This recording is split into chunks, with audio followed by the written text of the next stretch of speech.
প্রত্যেকটা মিনিস্ট্রি নিচ্ছে। এই যে একটু আগেও এই যে দিদি, এখানে দিদির হাতে আমি ফোন দাঁড়াই দিতে পারি, ওনাকে এই যে পরশুদিন বা তার আগের দিনও বলা হয়েছে যে 800 মে আন্দোলনের বিপক্ষে, 800 মে আন্দোলনের বিপক্ষে। আমরা 1200 মানুষ, 800 মানুষ আন্দোলনের বিপক্ষে। এই যে হেড অফিস, এই তথ্য ইসে দিছে কে? এই তথ্য মিনিস্ট্রিতে দিছে কে? Head office. তো এই যে হেড অফিসের যে মিথ্যা কথা, এই জিনিসগুলা বানচাল করতে হলে, এই জিনিসগুলোকে মিথ্যা প্রমাণ করতে হলে আমাদের রাস্তায় থাকতে হবে যে হেড অফিসের দেওয়া তথ্যগুলা মিথ্যা। কারণ হেড অফিস নিজের পেট বাঁচানোর জন্য, তাই তো? এখন যদি সরকার গলায় পাড়া দেয়, হেড অফিসের যে কয়জন আছে গলায় এখন পাড়া দেয় যে এই যে 22,44,00,000 টাকা ফেরত দাও, দিতে বাধ্য তো? তো আপনার পাওনা টাকা আপনি কেন পাবেন না রে ভাই? খাটেন না আপনি? আপনারা যদি বলে প্রজেক্ট বেনিফিট দিবে, প্রজেক্ট বেনিফিটের সাথে আপনার বেতনের কোনো সম্পর্ক নাই।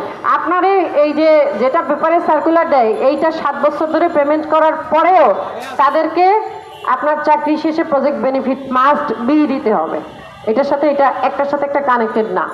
সুতরাং এই হেড অফিসের সালে আপনারা একটু কম পড়েন। পেপার যত কিছু লাগবে খালি বলবেন যে সঙ্গীতা আপু এই পেপারটা একটু দেখান তো। আমি যে আইসা রাস্তায় দাঁড়াইছি, আমি কিন্তু পেপার নিয়ে দাঁড়াইছি। আমি যে বলি হেড অফিস মিথ্যা কথা বলে, কারণ আমার হাতে পেপার। তাই আপনারা খালি বলবেন যে এই পেপারটা দেখান, আমি পেপার দেখাবো। আমি মিথ্যা কথা বলতে রাস্তায় এসে দাঁড়াইনি। আজকে 43 দিন রাস্তায় ঘুরে করতেছি মিথ্যার উপরে বেস করে না। হেড অফিস তো ভয় পায় না? না পাইলে এত কাহিনী করে। আমরা আসার আগে কি বলছে? আপনাদের আন্দোলন নিয়ে আমাদের কোনো মাথা ব্যথা নেই, যা খুশি তাই করেন। তারপরে আবার এত কাহিনী করছে কেন? প্রত্যেকের ফোন দিয়ে দিয়েছে, মানে অফিসে আছেন না আন্দোলনে আছেন, এত এদের খোঁজ করতে হবে কেন? কারণ উপর থেকে একটু হইলেও তো ধাক্কা খায়। আমাদের মধ্যে ইউনিটিটা আমরা ফিরাই আনি এট এনি কস্ট, ঠিক আছে?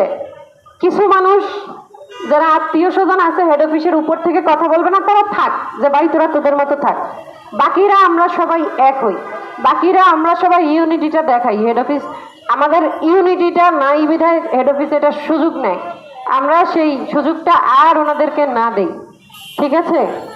আপনারা যখন মিছিলে নামবেন, সচিবালয়ের পাশ থেকে আসার সময় সিসি মৌকা যত জোরে গলা দিয়া যে ওদের কানে পৌঁছাইতে হবে যে মৌকা ওয়াদা রাখে না। এত মিনিস্ট্রি সবাই তাদের ওয়াদা মতো কাজ করতে পারে, মৌকা ওয়াদা রাখতে পারে না কেন রে ভাই?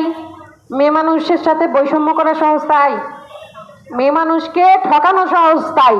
আমরা যেন তথ্য অপরা প্রমাণ করতে পারি মেয়েদেরকেও ঠকানো যায় না, শিক্ষিত মেয়েদেরকে ঠকানো যায় না, ঠিক আছে? আমরা অশিক্ষিত মেয়েদের প্রতিনিধি হব, সোজা কথা। কারণ হচ্ছে কি, উপজেলায় কি আমরা একটা আদর্শ না সবার কাছে? সবাই কিন্তু আমাদের অফিসটাকে একটা আদর্শ হিসেবে নেয় যে এই অফিসের অফিসার মহিলা, স্টাফ মহিলা, সবাই মহিলা, কাজ করে মহিলাদের নিয়ে। তো আমরা